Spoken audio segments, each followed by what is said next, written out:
Assalamualaikum warahmatullahi wabarakatuh. Dalam rangka pencegahan penyebaran COVID-19 atau virus corona, kami pimpinan Dayah Darul Ulum Kecamatan Nibung, Kabupaten Jawa Barat mengajak dan menghimbau masyarakat senantiasa mendukung program pemerintah dalam hal pencegahan tersebarnya virus corona di tengah-tengah masyarakat.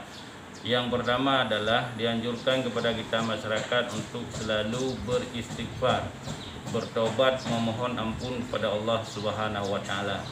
Yang kedua adalah menjaga jarak, perilaku atau gaya hidup bersih dengan cara membiasakan berwudu, cuci tangan.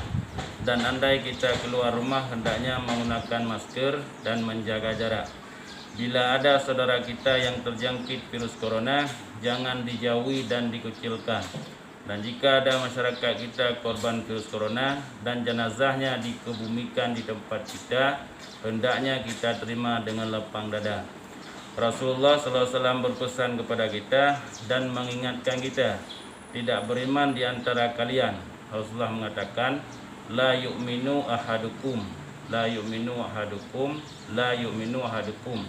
Tidak beriman di antara kalian, kata Rasulullah, sehingga kalian cinta kepada saudara dan tetangga kalian sebagaimana kalian cinta kepada diri kalian.